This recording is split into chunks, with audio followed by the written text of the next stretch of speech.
Great. Let's begin with the prayer. Father, Son, Holy Spirit. Amen. Heavenly Father, we thank you for the gift of this day and your great love for us. We beg you to send your Holy Spirit to be with us.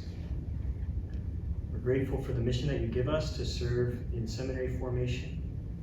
Pray that you would enliven in our hearts the gifts of the Spirit which we need to do that mission well. Mother Mary, we ask for your intercession and protection. We pray all this through Christ our Lord. Amen. Our Lady, seat of wisdom, Pray for us. Bishop, you know what? I forgot something. It's really important for you, Land Sister Marysia.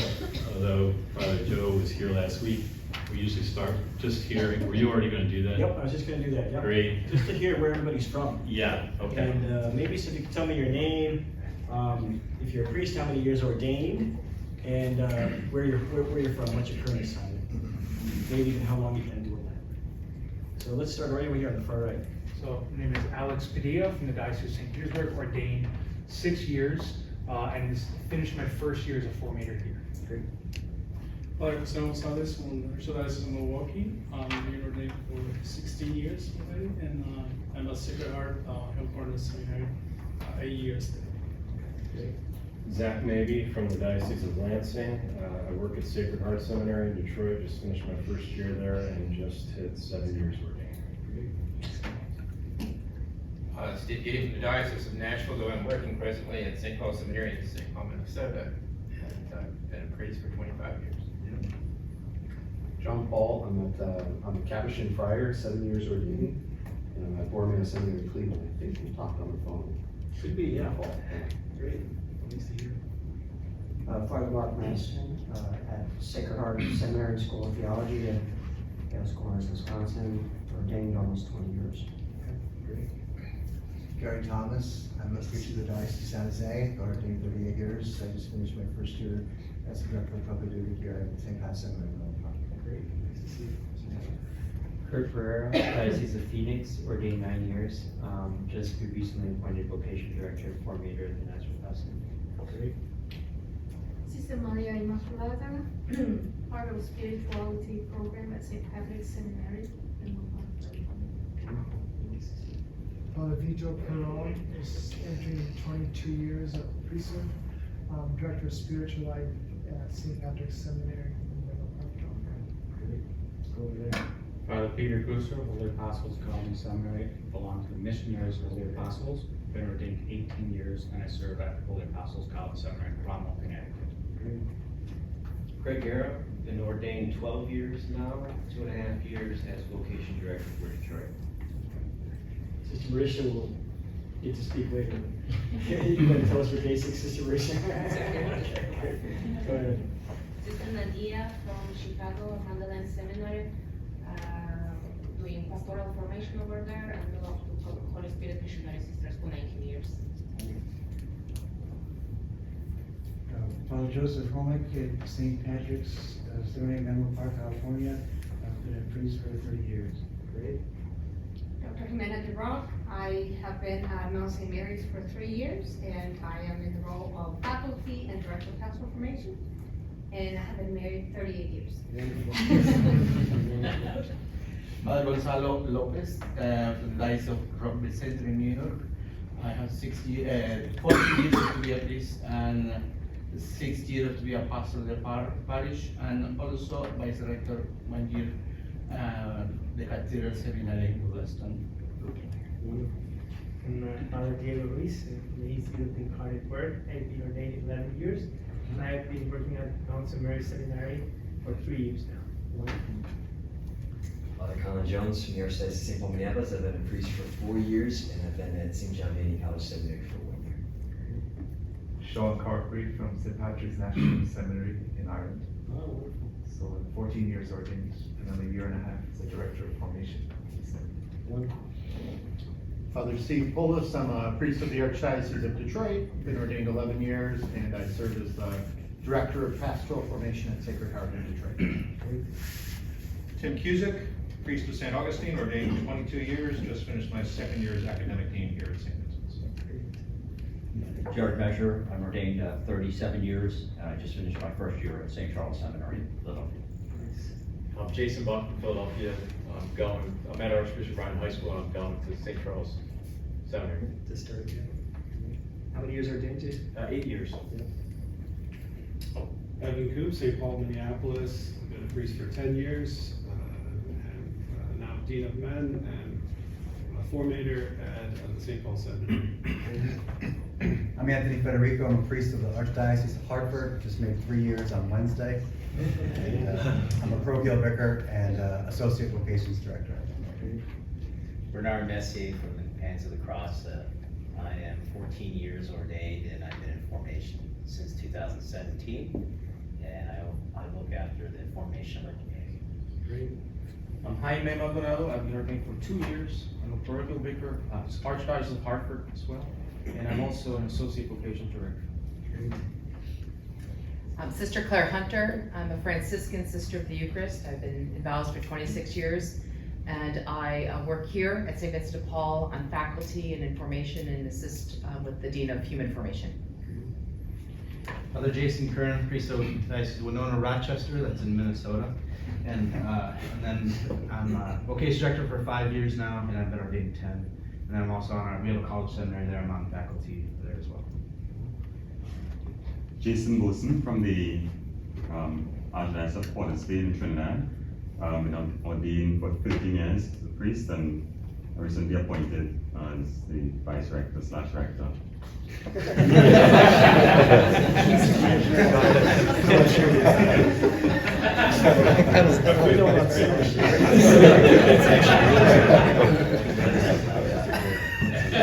Jake Beltran, priest from Chicago, ordained a priest 34 years, vice rector, director of Mandalay Seminary. Richard Barris in the Archdiocese of New York, ordained 26 years and 7 years as the director of pastoral formation at St. Joseph Seminary in New York. Father Nicholas Cesar from Atlanta, Georgia, Archdiocese of Atlanta. Here assigned for work in formation, professor, and 14 years. Great. Victor Shinstock, I've been ordained 9 years, and I'm from Conception Seminary College. I'm a Benedictine. It's our college seminary that is mostly diocesan students, and I just finished my 3rd year as the rector. Michael Zaczek, priest of the Archdiocese of St. Paul, Minneapolis for 42 years. And just finished 3 years as director of pastoral formation at St. Paul Seminary. He has the distinction of having been my spiritual director when I was in seminary.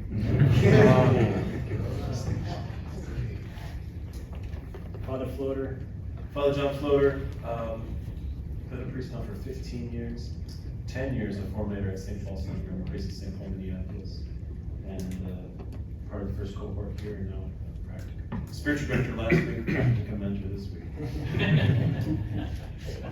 Joe Caphorn, I'm the director of St. Paul Seminary, and 25 years, and I'll be just presenting tomorrow, and then heading back to St. Paul on Tuesday. Well, Sardis, I'm the rector of St. Patrick's National Seminary in Maynooth in Ireland. I've just finished my 4th year in that role, and I'm 19 years priest. Joe Holcomb, a priest for 42 years for the Diocese of Brooklyn, and finishing my 1st year as rector of Cathedral Seminary House of Formation, Douglaston. John Guthrie, finished my 1st year at Mandalay Seminary in Chicago, been ordained 32 years. Jim Gallagher, just starting up at Moreau Seminary at Notre Dame, Indiana for the Congregation of Holy Cross as rector, 15 years ordained.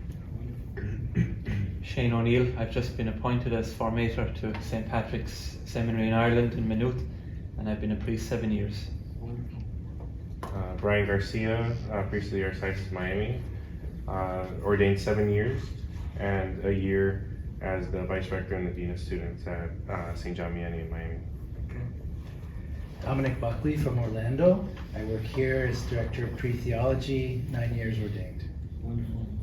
Father Rick Halverson, a priest of the Archdiocese of Kansas City in Kansas, been ordained 17 years. I'm on loan to the Archdiocese of Chicago and just finished my 1st year in formation at Mandalay Seminary there.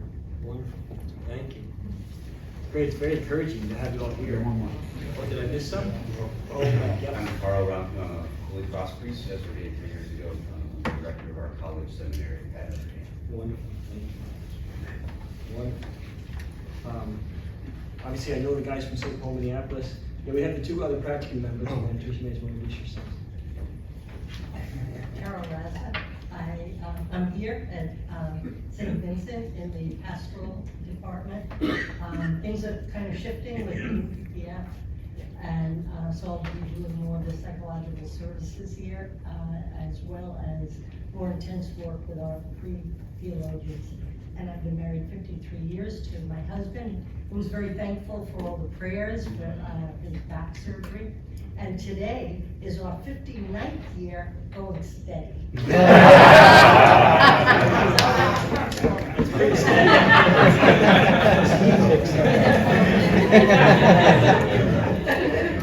Every year, Carol leans over to me and tells me about the going steady. I just think it's so funny.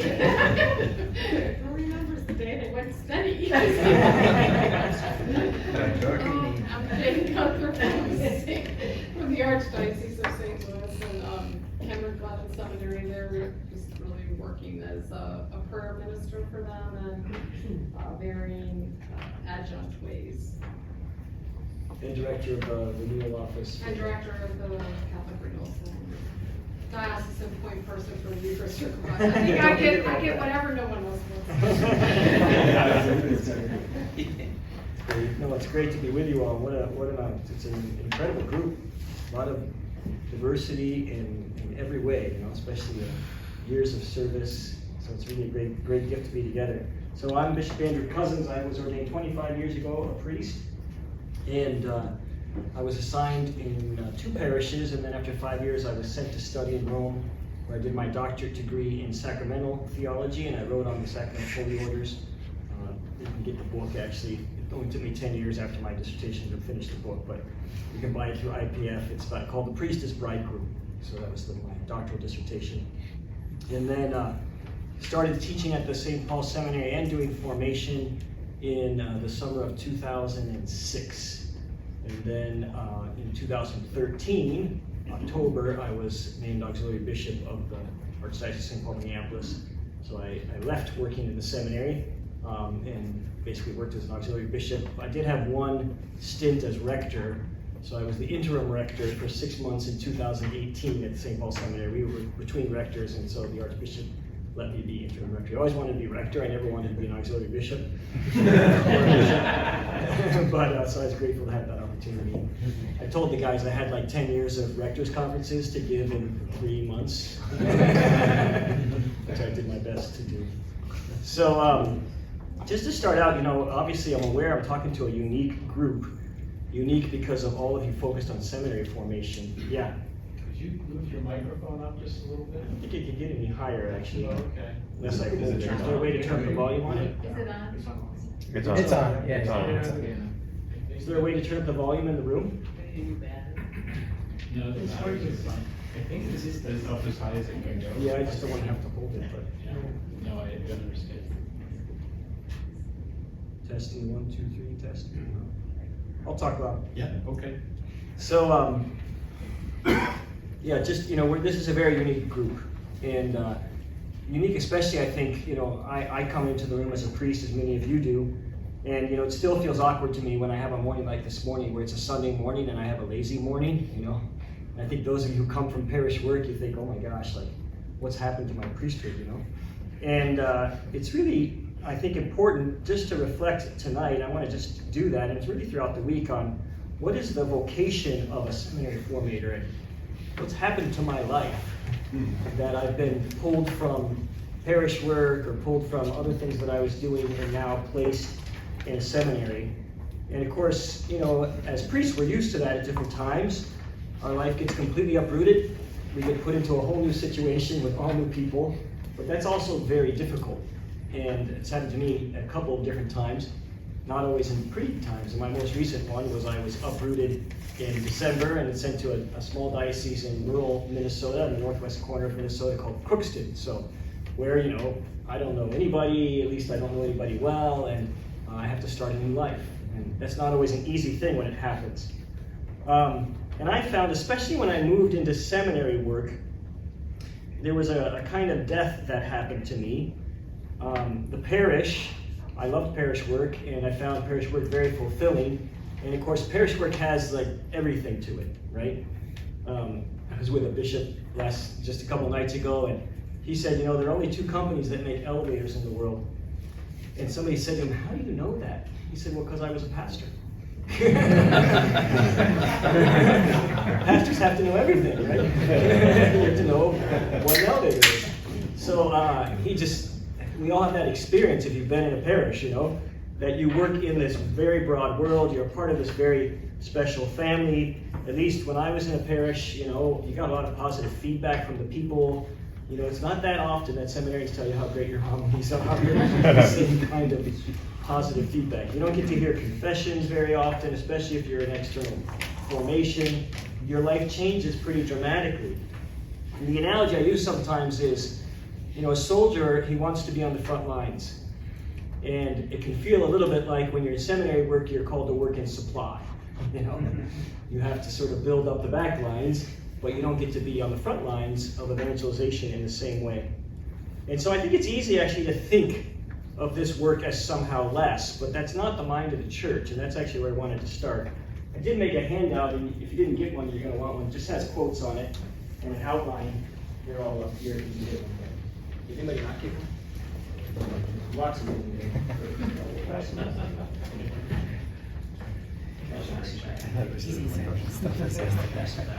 I didn't even go to the table.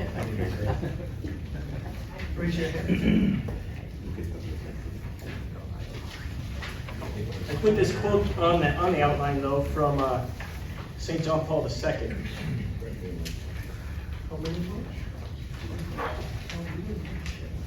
St. John Paul II said this: the formation of future priests, both diocesan and religious, is considered by the Church one of the most demanding and important tasks for the future of the evangelization of humanity. In other words, the work that you're doing is essential for the evangelization of humanity in the future, which means it's very important work. And it's a work that's going to have a profound effect on the world, which is why it's worth taking time to discover ways that I can do it that well. Well, I also found, and maybe you who've been in seminary formation for a while have found this, although it was certainly different than parish work and it wasn't as immediately rewarding, it was very rewarding. And in fact, I found ultimately a deeper sense of spiritual fatherhood in my experience of being a seminary formator than I did even in the parish. It took years, you know, but once I was at the point where I was watching a man go to the altar and lie down on the floor, and I was remembering in my mind the times I had been there in the middle of the night or in other circumstances when he needed help, right? The times that I'd helped him in various ways of formation, and I knew the Lord had used me as a spiritual father to help this man get to the altar. So it's a beautiful thing when we have the opportunity to see that, but it doesn't happen. You probably had experiences like that. Anybody had an experience like that they'd like to share? Yeah. Well, just the experience of being at the ordination of the seminarians. Right. I've been part of their formation and journeying alongside of them. It's very rewarding. It is, yeah. Anyone else? Yeah. Only after just 1 year of formation, and on my floor as cam priest, I had 2 fine young men that were ordained on the day of graduation, which is, you know, it was very emotional. You know, it's like kids leaving home and checking them out of their rooms and such, and going to the one's ordination and stuff like that. It's just very. It's very moving. In fact, I texted some friends of mine. I said, "Is these feelings have something like your kids leaving home?" And they said, "Yes, it was." But then her husband texted me back and said, "But I bet your kids won't come back and want to live with you and want money." You never know.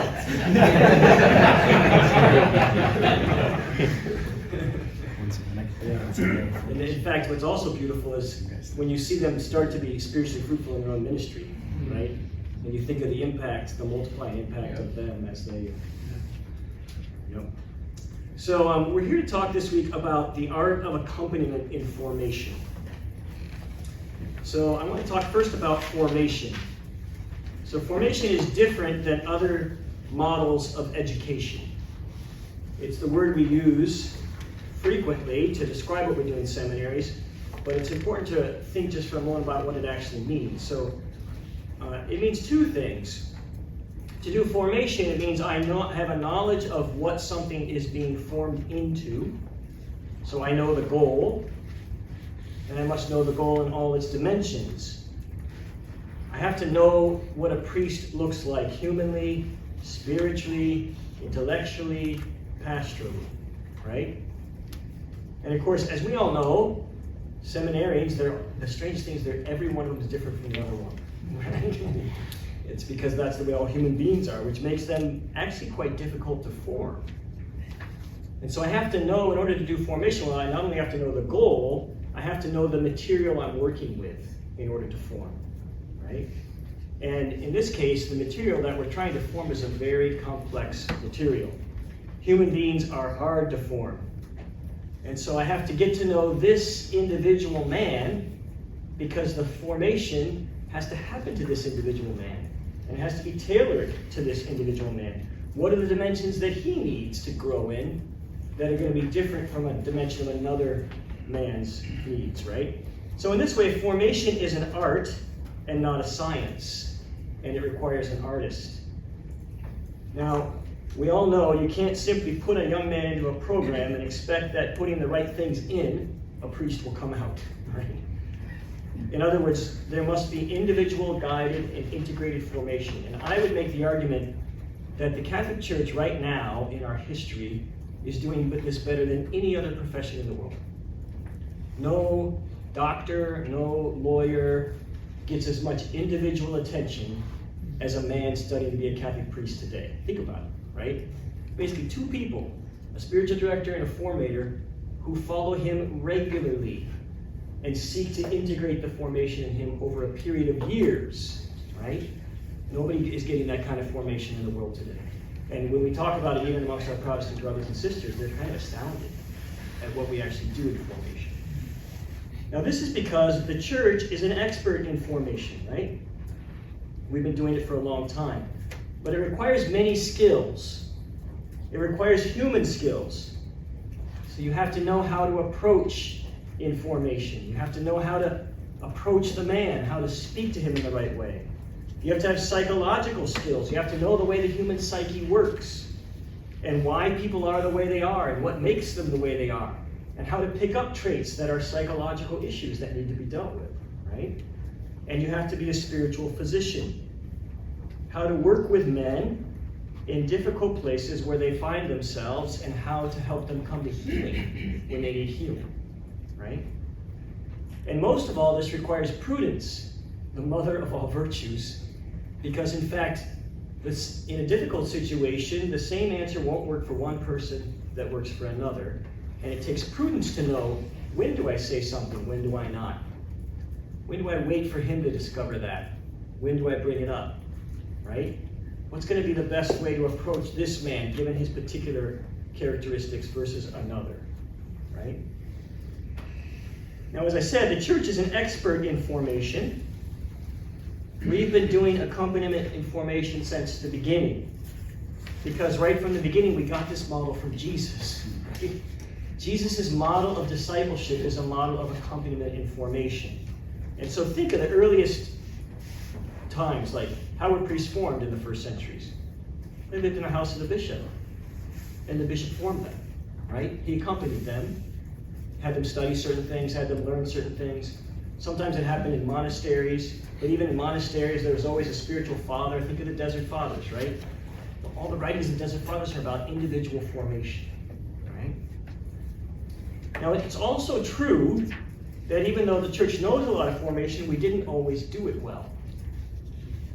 There were times when we did it poorly, and we paid the price for that. I think actually if you study the pre-sexual abuse crisis, one of the things you'll find is that the problem was we didn't approach formation individually, we approached it as a group. And people didn't know the man, right? I went through seminary with a man who ended up abusing 3 boys and killing himself and another person. Yeah, really. And People didn't know him, right? The fact is, some of the seminarians actually went to the bishop and said, don't ordain this man. And they ordained him anyway because the faculty didn't know him, right? These are some of the sad stories we have when formation's not done well or individually done well, right? So this is why personal accompaniment is essential for formation. Accompaniment is not just being friendly. We're going to talk about that a lot this week, right? In fact, that's one of the problems we have. It's getting to know what makes a man tick, to get to know him well, and then helping him to change and grow if he's capable of that. Right? One of the reasons that one of the gifts of Pastoros Double Vobis, so you're all familiar with St. John Paul II's document on priestly formation, and this gift is deepened in the new Ratio, is the strong focus on the individual nature of formation, which is what this program is really all about. The job of the formator, okay? This is a new thing in the church. It wasn't part necessarily always of the seminary formation before John Paul II, Pastoros Double Vobis. It certainly shows up in PPF 5, and it's even stronger in PPF 6, as we're going to see, right? John Paul II says it this way, and these quotes are on your sheet from Pastoros Double Vobis. The church's work of formation is a continuation in time of Christ's own work, which the evangelist Mark illustrates in these words. And he went up on the mountain, and he called to him those whom he desired, and they came to him. And he appointed 12 to be with him, and to be sent out to preach, and have authority to cast out demons. Notice a couple of things about this. First, it's a relational model, not an institutional model. Formation is more like a family than a classroom. Jesus called to himself those he wanted. And he does formation by inviting them into relationship with him, not by inviting them into an institution or a program, right? It's a kind of school, but it's a living, relational school. A living, relational school which the scriptures call discipleship. And what are the hallmarks of this school? Being with. He called them to be with himself. That's the key. Being with Jesus. The disciples are with Jesus all the time. They learn from his example. They grow to trust him in the way he does things. They become his friends, even though it's always clear he's the teacher, they're the students, right? So St. John Paul II comments on this. He points out the quote, Mark 3:13, which is here. And he went up on the mountain, he called to him those whom he desired, they came to him, and he appointed 12 to be with him and to be sent out, to preach and to have authority to cast out demons. And St. John Paul II says this, to be with him. It's not difficult to find in these words a reference to Jesus accompanying the apostles for the sake of their vocation, and calling them, and before he sends them out, indeed in order to send them out to preach, Jesus asks them to set aside a period of time for formation. The aim of this time is to develop a relationship of deep communion and friendship with himself. In this time, they receive the benefit of a catechesis that is deeper than the teaching he gives to the people. He witnesses, and then he says, and he also wishes them to be witnesses of his silent prayer to the Father. So formation happens by this being with, where there's a teaching that happens that's deeper than what we do in a classroom, or what we do in a presentations.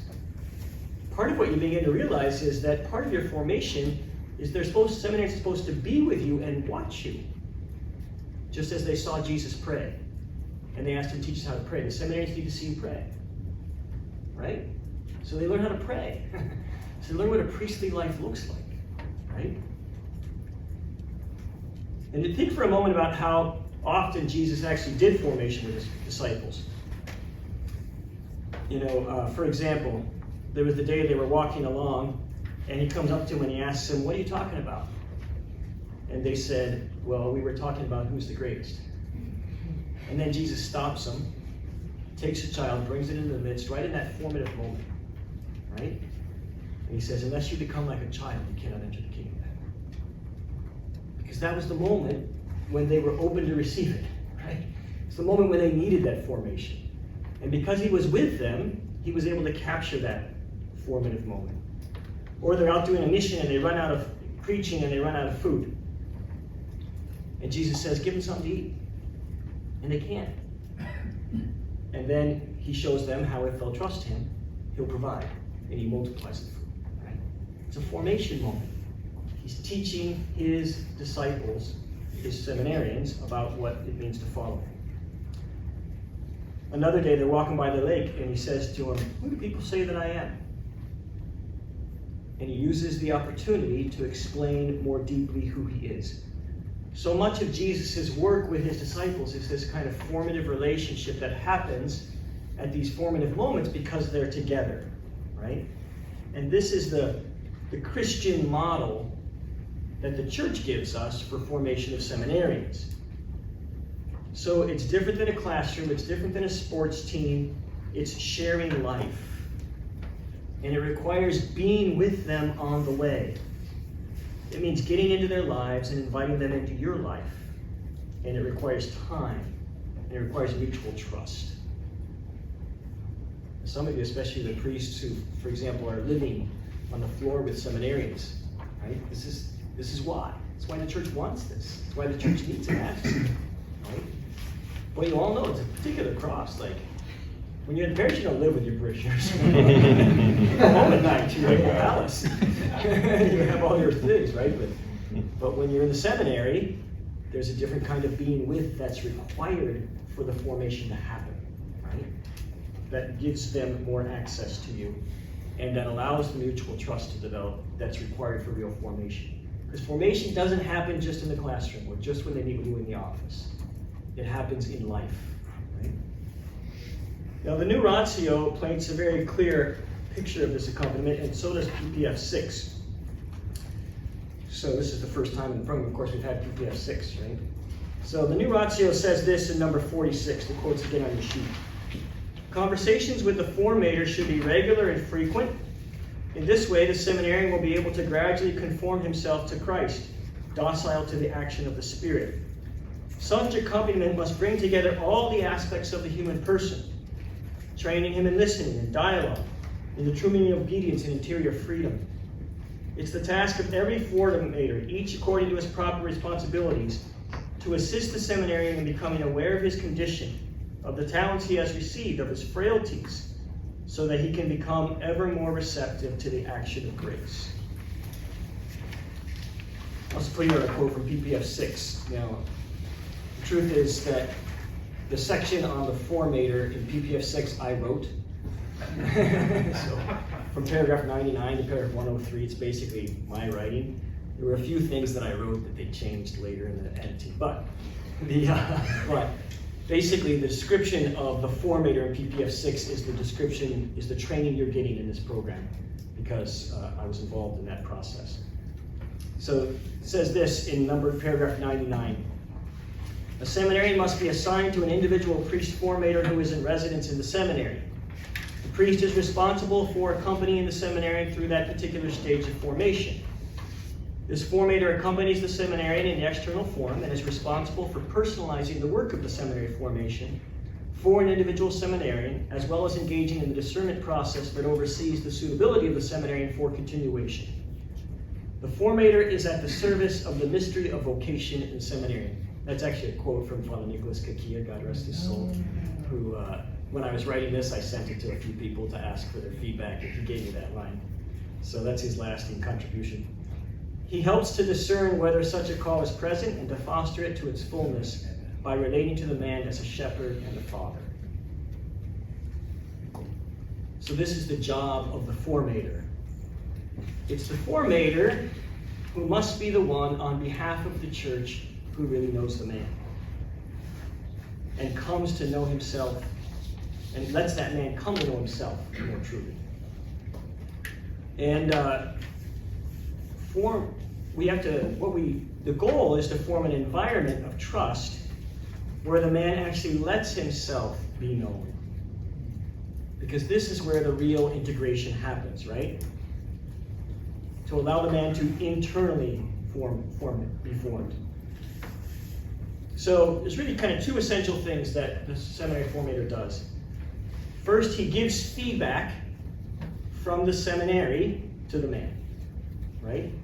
And this happens in all kinds of ways. Like other formators advise the man, sometimes professors, others give feedback, but usually that comes through the formator to the seminary, right? And so in this way, he's helping reveal the man to himself by what the seminary sees, right? But he's also trying to form an environment of trust where the man will reveal himself. Because that's where real formation happens. When the man begins to trust you and reveals himself, then actually a real formation can open up. Now, this is different from spiritual direction, and it's worth just pondering this question a little bit tonight. What's the difference between formation or the work of the formator and spiritual direction, right? In this way, the formator is forming the priest in the man. It's the formator's job to integrate all four dimensions and to make sure that integration is happening in the man. And so he takes a look at the whole life of the man, right, and brings it into formation. And he presents to him what is seen and how he is perceived, as well as helping him explore what's going on inside as he's growing in formation, right? So in formation, the truth about the man is coming to be seen and known, and the formator is trying to bring the priest out of the man, right? That's the real goal. The spiritual director has the very particular goal of teaching the man to surrender to Jesus and to the work of the Holy Spirit. And so the spiritual director is helping the man remove obstacles that prevent him from surrendering to Jesus. Of course, that surrender is required for real integration, right? The two go together and they're complementary, but they really come at from different aspects. And in this case, the formation director, in a certain way, from the church's perspective, is more important because he's actually seeing the whole man, and in that way trying to form the whole man, right?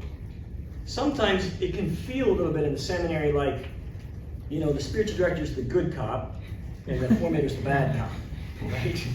He gets to encourage and tell him how he's going to be okay, and the formator has to tell him how he's not going to be okay. If he doesn't come to morning prayer, he's not going to be okay. And obviously, a good formator is going to encourage, right? Because encouragement allows growth. But so I think it's important not to see ourselves as the bad cop, right? But actually to see, no, this is another but different relationship of trust that has to be formed so that the man can really grow. And so that's where it's really, I think, an experience of fatherhood, right? A father is a formator, and not just a friend, right? But it clear the love of the father is clear. And if the seminarian trusts the love of the father, then there won't be issues. I think that's about all I wanted to say tonight. I want to give Sister Marysia a chance, but maybe just before that, maybe just in your own work, you know, what's your experience of the difference between formation and spiritual direction? Or another question might be, what's your experience of so far of the joys and crosses of formation? That might be different for us. Anybody have thoughts about those?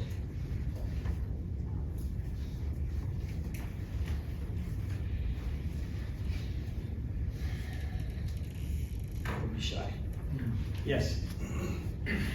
Honestly, one of the most encouraging experiences I've had is when a young man was able to say on his own that it was time for him to leave. He had struggled pretty much since coming. Right. And we had got him engaged with all of our resources and encouraged him in very many ways. And he did grow quite a bit. But the greatest sign of that growth was to say, I'm not able to do this. And he discussed it with all of the formation staff and was responsible about it, which was surprising to some extent. But then he was able to stand up in front of his brother seminarians and say, I can't do this. And I'm really grateful for all that I've gotten here, and I hope to stay in touch with you all, but this was a great gift to me, and I hope that you guys take it seriously. Yeah, we're going to have a lot of opportunity to talk about the importance of self-knowledge and how to help people come to self-knowledge. Others, yeah? Similarly, I had one of our seminarians who I had to challenge because he was not arriving to things on time, and he wasn't attending classes and things. And he had been in his second year, but it was a big shift in the formation team from one year to the next. And he wasn't challenged at all. His first, when we reviewed his evaluations from the last year, I mean, he was written down as like the model seminarian. And then we're coming in telling them like, you know, these are all the things you've got to correct. And so I even remember sitting outside with him, talking through these things, and he's looking at me like dumbfaced, like, I can't believe like all these things are, and then it was a process throughout the year to keep encouraging him in that, and you know, him and I like button heads back and forth, and he ended up at the end of the year, just after classes let out, he's taken time off, but he wrote a long email to myself and the rector thanking us for the year. Says that even though there was so much challenge, he says, I've never received so much formation in such a span of time, and so he was grateful for being able to be at a point where he feels like he's a better man because of it. There was a lot of sleepless nights, and for me, in the midst of that, so I was grateful to see that. Yeah, there is a cross that you carry sometimes in seminary formation when you don't know how guys are going to react to what you need to tell them, and you can't predict it. Right? Just this past year, I know two men who at various points came to me and said, I've only been talking about this issue in direction, right? But now I need to bring it to you. Right. And in both cases, it was just a beautiful moment where there was enough trust there that they could say, this can't be hidden. Yep. I'm addressing this, and I want you to help me now to address it. That moment's really key because it's a profoundly formative moment. And how you receive the man in that moment can determine a lot of things about what the future's going to hold for him in his own formation. I've had many of those experiences where, for example, a seminary study was struggling with same-sex attraction, right? Finally brings it to me in an external form. How I receive that in that moment and how we deal with that, very key. Now that man never got ordained, because it wasn't right. But it wasn't because it's because of the trust that we were able to build that it became clear. Yeah. I've done a lot of spiritual direction, and I find myself often just wondering during a formation session, okay, is this spiritual direction or formation? And what I find myself doing is I ask the seminarian, what has Father, spiritual director, told you? What have you talked about? Because I can't talk to him, I can't talk to the spiritual director, but the seminarian can tell me. Right. Because I want to be on the same page, I guess. Yeah. So already now we've just hit this big debate that is like probably the biggest debate in seminary formation, which is the debate between the internal form and the external form, right? And that's why we dedicate a whole day to that tomorrow. So we'll speak extensively about that tomorrow because it's extremely important that we get it right. I want to invite Sister Marysia up to say a few words and welcome her. Sister Marysia will talk to you about her own background, but I simply know her because she's helped many, I would say hundreds of priests and religious whom I know, over the years of her work in doing psychological counseling, and so she's She's really an expert formator, and we're really privileged to have her in the programs. Yes, sir.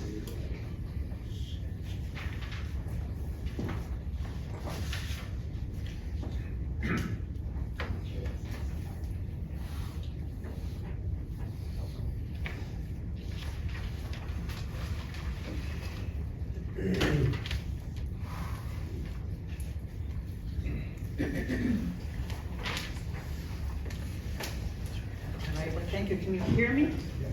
Okay, good. Well, I want to begin, first of all, by thanking Bishop Cozzens and Father Horn for the opportunity to participate in this module. I have to say that, all the modules are important, but I think that, I know I'm biased, but this particular module I think is really key. I guess I should introduce myself a little bit. I'm a religious sister of Mercy of Alma, Michigan, and I'm actually a convert to the faith. I was a physician in family practice, and then discovered a vocation when doing a cardiology rotation and entered the Sisters of Mercy at that time. I don't know if any of you know Father Blyman. He was at the NAC. Okay, well, Father Blyman actually was in Alma, Michigan. There residing as a priest in Lansing, and I was interested in becoming Catholic. I'd been baptized Russian Orthodox, and he was going to take the MCATs. And so we made a deal. He gave me some instruction in Catholicism, again, because as a Russian Orthodox, as an infant, I received Eucharist, confirmation, the whole deal there as an infant. And so then I tested him on the MCATs so that he wanted to go to medical school. So to my surprise, he wanted to go into psychiatry, and I'm in family practice. And when my mother Gemma asked me at the time, we need somebody who's going to uphold the dignity of the human person. So I want you to go to the Mayo Clinic and do psychiatry. And I thought, there's 3 things I never wanted to do as a physician. 1, pathology. You want to look at tissues all the time. 2, dermatology. If it's a rash, you make it dry, and if it's a dry rash, you make it wet. And psychiatry, the person looking at me looks too much like me, and I got a lot of stuff to do. But in truth, I've had the privilege now 35 years of working and accompanying persons, and to see the grace of God enter a person's woundedness and see healing take place. And I can tell you that the graces that he gives priests and also religious is pretty awesome. So I'm just so grateful for the privilege. So enough about me. So I don't have a handout, I just have a few scrawled notes, but hopefully give you an overview of some of this. So this week, as you heard, we're going to be speaking daily about formation. It's a journey, it's a walk with a man, and it's a process of coming deeper to levels of self-awareness, really through your guided inquiry and observation, and his appropriate transparency and accountability. And for what purpose? For the purpose of mutually discerning where God is acting in this man. What is he inviting him into? And is God calling him to the priesthood? So how you as formator facilitate this walk with Jesus, the key is not outcome, it's process. It's what I call the disinterested engagement, where you don't determine this man has to do this, this man has to do this. It's kind of a disinterested engagement where you're really open to what's going to happen with this man. And I can tell you that seminarians are not comfortable with process. They want a quick fix. They can Dr. Google, what's the answer right away. And they want this quickly. And I can tell you in my 35 years of working in formation, as well as functioning as a psychiatrist and doing therapy and assessments, that I have found that there's been a gradual shift for those presenting to seminary formation. And they have less direct life experience and more indirect experiences. And what do I mean by that? That they're less likely to tell you about the experience they had and more tell you about what they saw and what they heard. Where? More on social media or the cell phone. When did the internet come out, approximately? Around 1991. And when did the iPhone come out? 2003? 2007. So, there's a way in which the increasing in screens does not allow for a dialogue. It creates in the receiver a passive reception. When you think of this phone, and you've got a lot of data, visual and auditory data, and it's coming like this, that doesn't require you to cognize or recognize what you're receiving. And who's coming to seminary now? Millennials. Or 1997. iGens, 97 and 81. So they are coming, being raised in a culture that has not learned turn-taking and dialogue, but a lot more passive reception of auditory and visual information that does not ask them, does not invite them, does not inform them to take something basically to our executive functioning.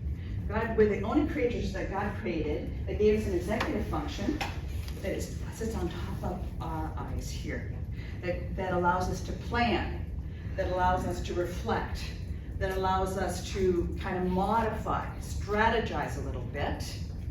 And then it also has a self-regulatory process that goes back to the center of the brain, which is the auditory and visual, and also that's where the pleasure center resides as well. Pleasure of drink and food and sexual arousal. So, when you look at functional MRI scans of these iGens and millennials, they have bigger thumbs than those of us who have been older. On their brain mapping, like if right in the center of my brain, the thumb mapping is about right there. And they have bigger thumb mark mappings. Why do you think that is? iPhone. Yes, and their auditory and visual centers also are a little bit bigger. And the way we function neurologically, that what we don't use does not get well developed.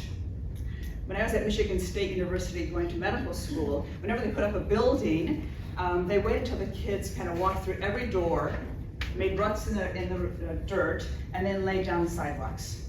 Our brain functions the same way. So if they're getting these phones at very young ages, do you know what the American Academy of Pediatrics is saying the average first age that now children are getting some kind of electronic media? 2 years old. I was shocked. 3 months. 4 months of age. I just noticed that my great nephew, first one I've been around a lot this last year because I'm closer to home. He was born in November, and when I saw him in March, when he saw that cell phone, he just lit up and he just crawled to it. So why am I talking to this? This has to do with formation, because this is what you're going to get in these men that come. So there's a lot of this. Auditory visual, and so it's rapid. So it's not necessarily what they're looking at that's problematic, it's the pace at which it's being. And there's very little pause, ponder, integrate. So we have a whole culture of men who are coming in that are basically second-hand observers. And they make their observations based on what they're seeing secondhand, and that sometimes guides their actions without having had an experience themselves.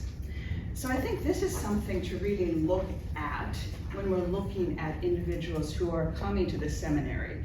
Because from everywhere I go, I hear that one of the most common experiences they have with these seminarians, they're all anxious. They have anxiety.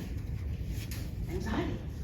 Well, if this is going like this, and the brain is very neuroplastic, and then after a while, then you're not looking at something, and now they're trying to read and listen to class, they're going through withdrawal. It's hyperarousal.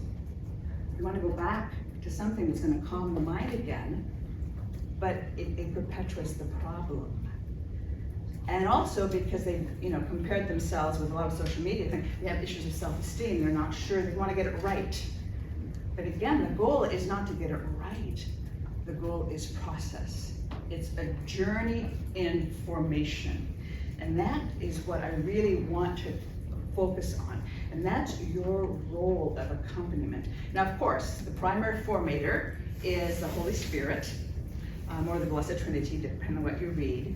And the seminarian has the primary obligation for his formation, but you can't do it for him. Like anybody drive a stick shift, there aren't too many around anymore. But you can't just tell somebody how to do it. You just don't do it and they get it. You gotta just press the clutch and then kind of get it into gear and press on the gas and have it go dead. But until you do it yourself, you're not really going to be able to know how to drive a stick shift. This is the same with formation, and I think that what we've got to also look at is that the focus in formation, which Bishop Cozzens so clearly stated, is that what we especially espouse in this program, and I think it's going to be more and more in different seminaries, is that formation is relational. It's not programmatic. Programs don't work. People work. Relationships work. That's what formation is about. And your role is to mirror and reflect back to the seminarian what you hear him say and what you're observing him doing, with a kind of divested engagement. You're not invested in the outcome, but you're interested. Is God calling this man to priesthood? Maybe be better married life. Maybe neither, and is he able to kind of bring his stuff, so to speak, to Jesus? Maybe I'll have stuff. I'll have stuff to do. I'll have stuff to work on. But it's that kind of mirroring that really is very key, that I think is key to your role of reflecting back what you hear, what you observe, and to dispel the notion that seminarians often have is you're looking for something wrong, or you're looking for something right. No, it's about process. Are they going to engage in a process? What you're looking for is a seminarian to grow in self-awareness, towards self-knowledge, so that he can do a little self-direction. And can he become someone that he really is able to make a gift of himself, either as priest or as biological father in a marriage? And that would be a beautiful thing either way, depending on what it is that God is calling him to. So I think that the discerning formator observes, reflects, and inquires where God is working in his life. And in a particular experience, not just in general. And I'm just so struck by so many, like the big thing that we're hearing about right now is transgender. It's everywhere. But nobody's really looking at, when I ask these seminarians, well, what do you think about this? All of a sudden it's with this young Google and social media. But do they take the time to actually research it? To say that, did you know that if you take opposite sex hormones, you will be permanently sterile. You'll be irrevocably sterile. And You're gonna need to be on these hormones the rest of your life, because I will always be XX and you will always be XY. And I'll need to keep dumping the opposite sex hormones into my body forever, and if I stop, I've done damage to who I am, because I'm not just sexually in parts, I'm sexually from brain to every single organ. But how little there's kind of a just, let me find out about this. Where's the truth? Even in some of these false things, there's a grain of truth, but where does it go awry? So I think to accompany them in trying to get to think about what's going on in their own salvation history. So, tomorrow we'll consider, as Bishop Cozzens said, the roles of seminary faculty in the context of internal and external forum, and the importance of the seminarian's freedom to share his interior life with different relationships in the seminary that are appropriate to the given situation. And this is a measure that formation is taking place, that something is being interiorized. And that Wednesday, we'll look at guideposts of affective maturity and how to assess these. How do you develop, literally a picture that is expressive with specific examples of where a man is at, so that you can kind of gauge where you might help him to grow. Because to say, well, he's very prayerful, or he's reverent, or he's compassionate, that doesn't tell you much. So how do we make it observational? Because then it'll also help the seminarian learn to give voice to some of these things. So many of the seminarians, and also religious women, and actually people that I work with, have trouble even articulating what they're thinking or what they're feeling, because they've been so inundated with this passive reception that they haven't taken the time or permitted to give themselves the time to really engage in an experience for themselves. So that'll be something we'll do on Wednesday, and on Thursday, then we'll look at some communication skills that will help you help the seminarian kind of more appropriately unpack his life experiences. If something happened, well, what stirred inside of you? What did it mean to you? Does it remind you of anything else? Is this, this fear that you're experiencing, does it have to do with, a real fear? Did you learn this? What might happen, if you do this? Then if they're working on something, we'll also talk about how to appropriately affirm. Great job, good boy, you did it.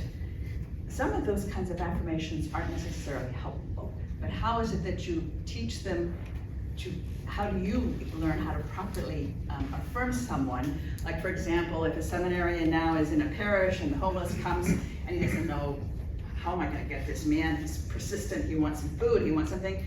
But if the seminarian then went and looked up where there might be resources to get him a food card and a bus card, and made some calls himself and got this information back then to the homeless person and came back to you, you could say, that was a good strategy. You did this and this and this and this. Now that's good affirmation, because you're giving an example of what he did.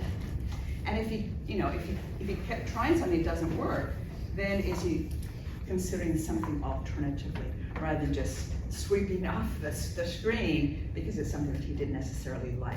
And unwittingly you see this in action. Well, this didn't work, I'll just move away from it. But not addressing it in a way to make it part of their own growth and becoming, because anything can become part of our growing in our humanity in the best sense. That's how suffering can be very helpful, a joy or a fear, and I think that some of those things we'll be talking about this week on how to address these things. So I think that's just just a brief overview, kind of to add on to some of what Bishop Cozzens so eloquently presented. I don't know if anything that I've said kind of rings a bell or kind of, anybody want to just offer one or two examples, please? Sister, one of the things that was said prior to our retreat was that being in seminary formation is a form of evangelization, because we're evangelizing our seminarians to become future priests. Well, what the whole new evangelization is about is not about programs, it's about relationships. And that's what I was doing in my parish the last number of years. So I very much resonate with what you're saying. Anyone else? Anything kind of ring a bell of anything that I've just said? Or anything else combined? I'll just say that I'm grateful, like how you're recognizing like just that general anxiety, where it seems like just all the guys have this anxiety. And where's that coming from? Just that we're hitting on that. So thank you. Yeah, and in chastities, and I'm not talking just about sexual feelings, although that's a big part of it, but just chastity has to do with prudent sense elevation. You know, what am I looking at? I mean, it's so indiscriminate on the internet of all these images that are coming at me, that for what purpose? You know, when I'm researching something and I go to the web to maybe look at an article, it takes me someplace else, I'm fatigued at that, you know. And so if I don't get a grip on it, I'm just gonna be set, you know, off into the wild blue ocean and not be able to come back on it. But if I'm not careful, you know, that's really being unchaste, not in a sexual sense, but I think that over flooding of images that goes on is the other flip side. And how do you purify the memory and imagination? They have trouble being silent. We now know medically, we now know scientifically that we need a minimum of 2 hours of silence. And they've been able to demonstrate that during that time, especially in the area called the hypothalamus, there's an integration that begins to take place of all the thoughts that go on. We think of, you know, how complex we are. All the neurochemicals that go on, they get, you know, reabsorbed, and, you know, we come in and little messages back into here. But some of what we've received needs to be recollected and integrated so that there's kind of like a pause in the mind. And we need that for a healthy brain and a healthy body. Yes. I just wanted to thank you for all that you shared with us, but you know, to make the observation that this passivity that is prevalent in this age group affects all across. So in the classroom, they're not able to integrate or even begin to make any attempt beyond the basic knowledge base. So they can't see cause effect, they can't see applications. They just want the study guide and tell me what I need to study. And so this sort of construct of very passive intake will continue to affect their pastoral life because they can't strategize. The frontal cortex is just not engaged. And yes, I think it's such a good point. And I think the beauty is we have such capacity for neuroplasticity. And we now know that the brain develops until age 25.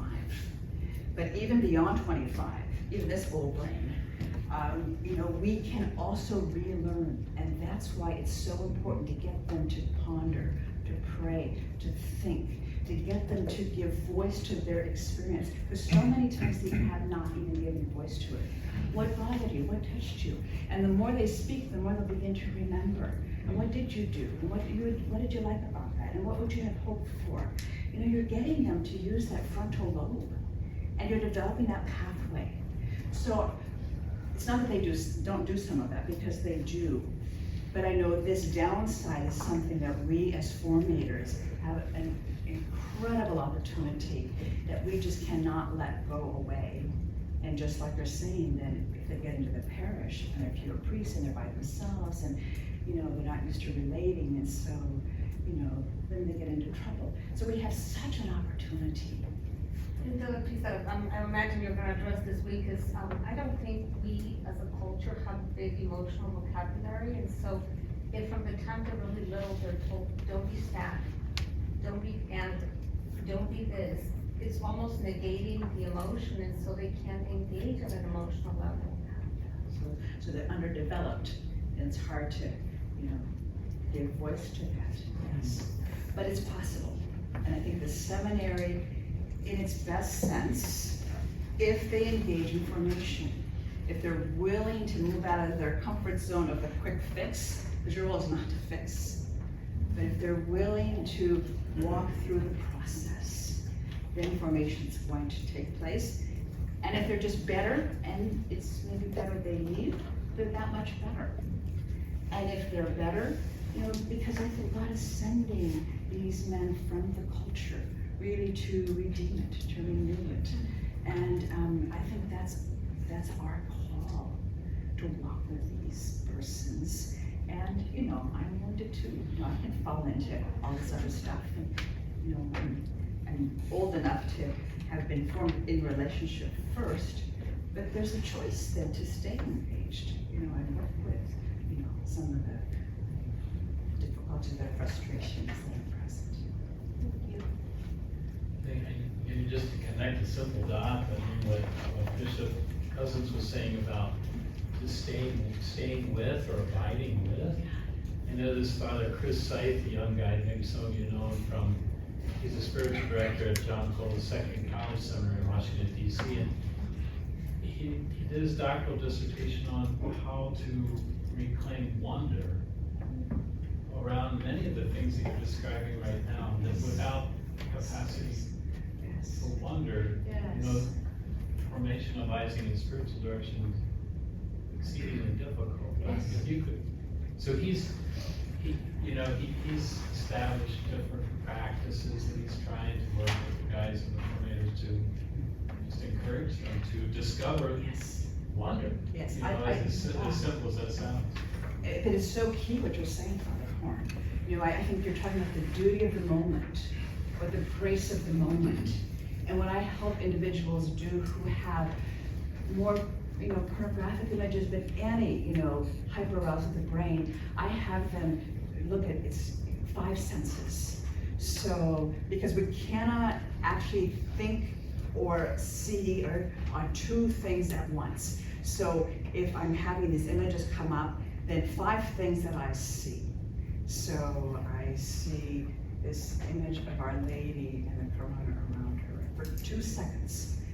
Then I see, you know, the picture in the back, and I see the clock. Then 5 things that I feel: my sandals on this rug, and my foot in my shoe, and the cinch around my waist, and the glasses, you know, but concentrate for 2 seconds. And then, is there anything that I hear, you know, the echo of my voice, and the clicking of a computer. And then if there's a smell, and have the persons practice this when, you know, their domestic exercise, when they're brushing their teeth, or when they're going for a walk, and looking at the flower and the beauty of the flower. Just a quick example of this, that when I was at Alma at our mother house, where we have a medical clinic, we have a little dog who was abused, so all of our dogs are rescued. So I had brought her to the clinic to be with me, training her, but we had a Labrador dog, Carlo, was back at the convent. Nobody was there to let him out. So I was gonna do a good deed. I just finished with my patient, and so I got a lady in the car. We went over to the convent in 10 minutes, and then I put her in the pen to get Carlo out. And then I ran in to prepare a sandwich, and now I see it's like 12:25. I go get lady, I'm gonna bring her back. She rolled in duck poop. So I said, oh no, here I am trying to do this good deed. Here she is now. I can't take her back to the office to see my next patient. And so then I'm starting to shovel down my peanut butter and jelly sandwich, and it's now 12:40, and I have a patient at 1, and now she's in our living room. She's now beginning to rub. So I'm just so angry with her. My good deed and all my merit is completely gone. So then I said, okay, Sister Marysia, you've just got to wash this dog. So I get a towel, I get some shampoo, go down the utility system downstairs. Okay, I'm gonna do the sensory exercise. 5 things that I see: duck poop on her back. It's now 5 to 1. Shampoo in my hand, and then 5 things that I feel: rubbing the shampoo over the you know, leaning over the sink. 5 things that I hear: the little nails in there, you know. Then the clock, dong, 1 o'clock, dong. An ambulance goes by. Anything that I smell, I got some jasmine shampoo. So the dog poop starting to smell like jasmine shampoo. And really trying to focus on those sensory things. And then I got her out of the utility sink, probably took me about 5 minutes, she's a little dog. And so then I dry her off. She's kind of looking at me like this, you know, and I'm thinking, you know what? She's just being a dog. But it helped me move away from just being so angry, so frustrated, focus on the duty of the moment and the grace of the moment. And it really just began to change my interior spirit. In all seriousness, this is a great exercise to work with, because so many of the seminarians who have suffered with all the social media and the pornography, when they try to get quiet and go before the Blessed Sacrament, that's when these things bubble up.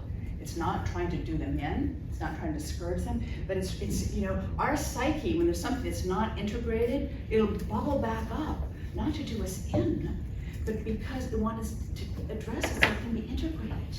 And if you have them then try to let this kind of float away and work on the sensory exercise, then do it with domestic exercises and brushing their teeth, going for a walk. It can help slowly begin to purify the memory and imagination. The power of the graces of sacraments, absolutely. And then trying to focus on what they're doing little by little. If you have trouble with attention, you know, right now we have more persons, young persons who have attention deficit disorder. It used to be the most common cause of attention deficit disorder was a woman who was pregnant and drank while she was pregnant. We don't know how much is too much. And some genetics. Right now, the most common cause of attention deficit disorder is what?